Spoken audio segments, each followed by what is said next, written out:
ಹೇಳಿಕೊಂಡು ಈ ಕ್ಷೇತ್ರ ಬಹಳ ಪವಿತ್ರವಾದಂತ ಕ್ಷೇತ್ರ. मैं थोड़ा हिंदी में बात करने के लिए कोशिश करता हूं, लेकिन थोड़ा गड़बड़ है तो संभाल लेना चाहिए, क्योंकि उतना परफेक्ट हिंदी नहीं आता है और उर्दू तो नहीं आता है. फिर भी मैं कोशिश कर रहा हूं. मुझे ये दरगाह बार बार मैं दोहराता हूँ. मुझे ऐसा लगता है मुझे मेरे तकदीर में मक्का मदीना देखने का माहौल मुहूर्त नहीं मिला. मैं ये कोलमपल्ली दरगाह जाए इसको ही मक्का मदीना समझकर मैं बार बार आता हूँ और दोहराता हूँ इस बात को. उस दरगाह के सज्जादे को मैं प्रणाम करते हुए और हमारे साथ में आए हुए महास्वामी जी, गुरमिटकल के स्वामी जी, नेरगंबा स्वामी जी और बंते जी और फादर जी को, सभी को मंच पर बैठे हुए, उनके नाम तो नहीं ले सकता क्योंकि देर हो जाती है, इसलिए मैं सभी को मैं शरणार्थी बोलते. और भारत कहाँ है, भारत कहाँ है, हिंदुस्तान कहाँ है? कोई ये बात पूछे तो मैं बता दूंगा, असली भारत, असली हिंदुस्तान यहाँ है कि कोलमपल्ली दरगाह में है, कोलमपल्ली दरगाह में है, ऐसा बोलूंगा. बहुत खुशी होती है यहाँ आने पर, क्योंकि यहाँ पर हिंदू मुसलमान कोई भेदभाव नहीं है. इस दरगाह के अंदर आने पर सभी लोग ऐसे बनते हैं, न हिंदू होते हैं न मुसलमान होते हैं. क्या होते हैं बोले तो कत्ल हुसैनी के बच्चे के जैसे हम बदल जाते हैं. हमको भी यहाँ आने पर ऐसा लगता है, बहुत खुशी हो जाती है. आज के जमाने में ऐसे लोग पैदा हुए. संत कबीर ने वो लोगों के बारे में एक बात बता देते हैं. चंदन थे जो घस गए, चंदन थे जो घस गए, रहे नीम की कोड़. असली संत चले गए, रहे चपाती चोर, रहे चपाती चोर बोल देते. इसलिए मुझे बहुत शर्म आती है कि इस बात को बताने के लिए. जो संत हो के इस दुनिया में आने के बाद उसका क्या काम क्या है, उसका चलन वलन क्या है, ये नहीं समझ लेता है. सिर्फ भेद करने का, आपस में बैर करने के लिए कोशिश करता है. इसलिए मुझे बहुत शर्म आती है. मैं बोलता हूँ, हम आए किस लिए? 5.5 साल गुजर गए, 5.5 साल गुजर गए और 1000 सालों में गुजरेंगे, वो कायम रहेंगे. हम ऐसे ही चले जाएंगे, हम ऐसे ही चले जाएंगे. वो क्यों कायम रहेंगे? वो कैसा काम किया? हिंदू को मुसलमान को भेदभाव करने का कोशिश नहीं किया, दोनों को जोड़ने की कोशिश किया है ना, इसीलिए वो कायम बैठ गए इधर, इसलिए कायम बैठ गए. ऐसा माहौल पैदा करने वाले चंद लोग है, बोले ना हमारे, उनके नाम कादर भाई बता दिए, बहुत अच्छा बात बता दी. वो परसेंटेज कितना है? 10% है. और 90% कौन है? ये इनके तरफ रहने वाले 90% है. फिर भी क्या हो रहा है? घड़ा दूध में थोड़ा सा गोबर डालने से दूध पूरा खराब हो जाता है. इसलिए मैं कहता हूँ, वो दूध में आए तक कि उनको खत्म कर देना चाहिए. वो 10% जो है ना, उसको हम अपनाना नहीं चाहिए. हमारे मिर्जा गालिब एक बात बोलते हैं, हिंदू होने से नहीं चलेगा, हिंदू होने से नहीं चलेगा, मुसलमान होने से नहीं चलेगा, सिख ईसाई होने पर भी नहीं चलेगा. एक बार आसमान की तरफ सर उठा कर देखो, सारा जहां अपना होना चाहिए, सारा जहां अपना होना चाहिए बोलते. हिंदू हो गया, 1-2 मंदिर बनवाया और गले में रुद्राक्षी माला पहना और ये केसरी कपड़ा डाला और चला, ऐसा ही फिरते, ऐसा ही पेट पलते चला. दिन में साधु बन गया, रात में चोर बन गया, तो वो हिंदू बोलते हैं, उसको हिंदू बोलते हैं. हिंदू का मतलब यह है, जो गिरता है, बसवण्णा कहता है, हमारे बुजुर्ग बसवण्णा कहते हैं, जो गिरता है आदमी उसको उठाओ, ये हिंदू धर्म होता है, ये हिंदू धर्म होता है। जो गिर गया है उसको हाथ लगाकर उठा के ठहरा करो, उसको थोड़ा तसल्ली दो और उसको संतोष दो, वो तुम्हारा धर्म होता है। मुसलमान होने से नहीं चलेगा। अरे मैं मुसलमान हूँ, कुरान पढ़ा हूँ और अजमेर को जाकर आया हूँ, मक्का मदीने को जाकर आया हूँ और 5 वक्त नमाज पढ़ता हूँ, ये कोई काम का नहीं। नमाज पढ़ता हूँ, अल्लाह के वास्ते कड़वी चुराता हूँ, बैल के वास्ते, ये नहीं चलेगा। नमाज का मतलब समझना चाहिए, इबादत का मतलब समझना चाहिए। वो कुरान में एक बात बोलता है, क्या बोलते हैं? पड़ोसी भूखा है, पड़ोसी भूखा है, तू पेट भर के खाया है तो तू असली मुसलमान नहीं है। उसको आधा रोटी देकर जो खाता है वो असली मुसलमान है, वो असली मुसलमान है। ऐसा हमारा जिंदगी गुजरना चाहिए। सिख होने पर नहीं चलेगा।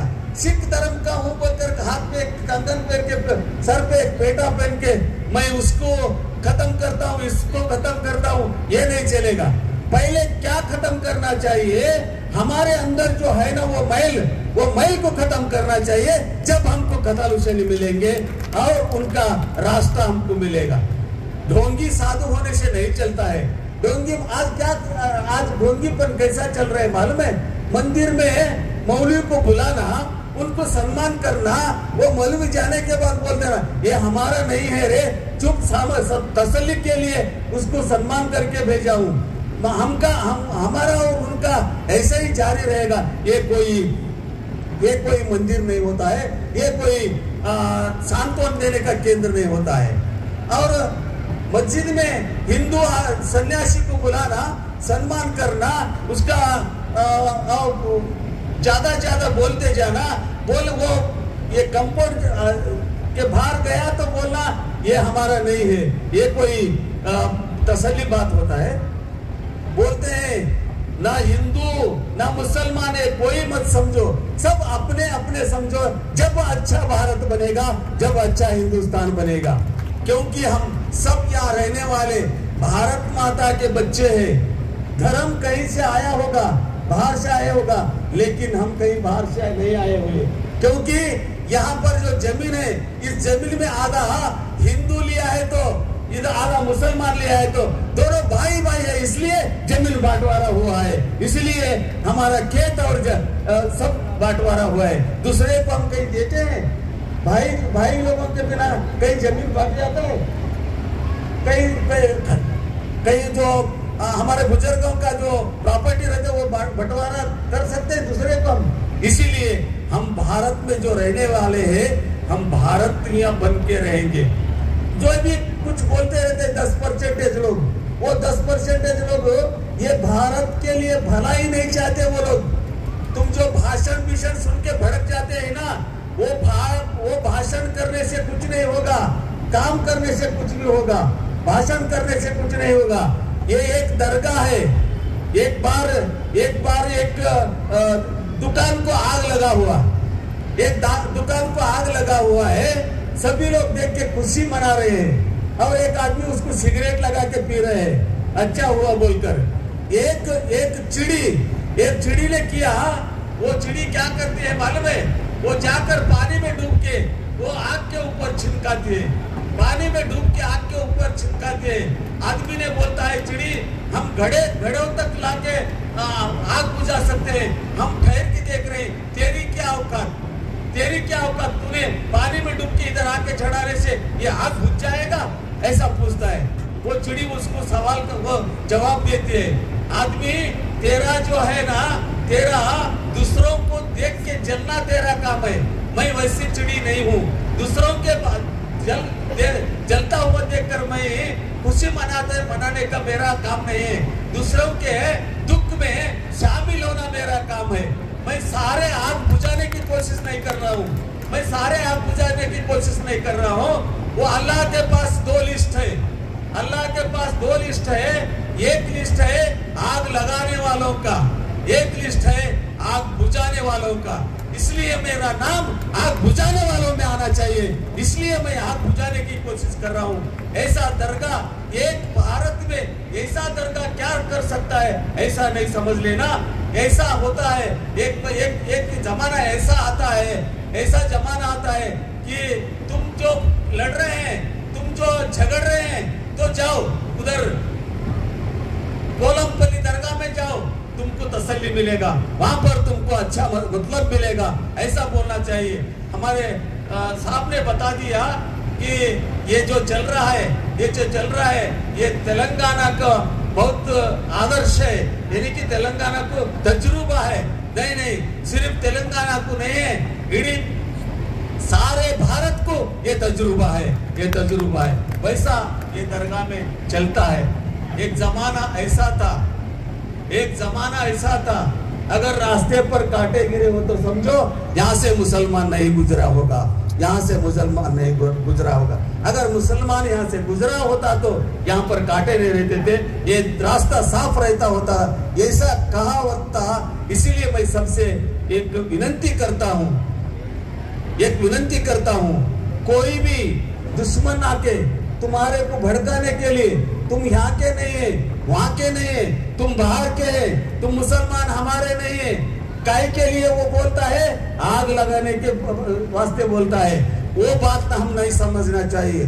सारी दुनिया हमारा है, हिंदुस्तान हमारा है। कौन जो बोलता है वो एक ही हाथ में रहता है कि कत्ल हुसैन की दरगाह के सज्जादे है ना, वो सबको अपनाते हैं। हिंदू मुसलमान कोई भी आओ, उनका मजहब ये है सबको अपना लेना।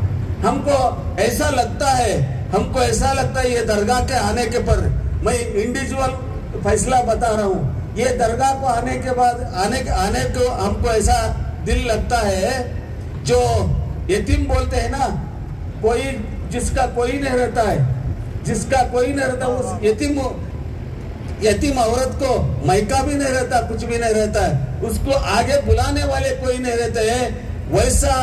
वैसा औरत को ऐसा उसको यतीम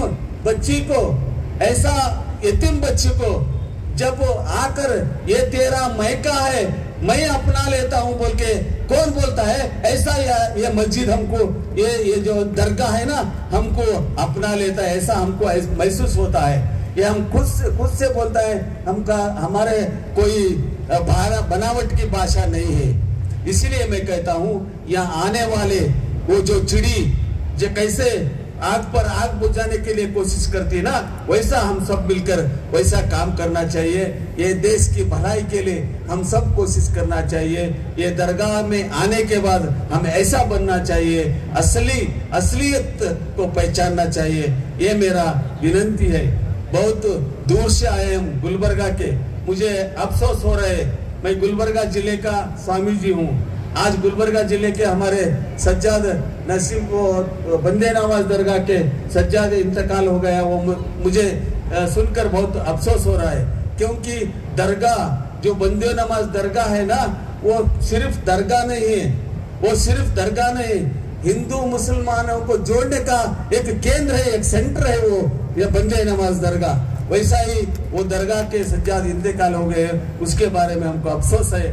मैं और भी बोलने के लिए बहुत है, क्योंकि मुझको सब लोग बोलता है ये अंबेडकर का स्वामी जी है, ये बुद्ध का स्वामी जी है, ये बसवेश्वर का स्वामी जी है, बोलते रहते हैं। मैं ऐसा बोलते रहता उनको, हम वो मजहब के ये मजहब के स्वामी जी नहीं है, हम आपस में बैर रखने के स्वामी जी नहीं है, हम सबको जुड़ाने के काम करने के स्वामी जी है।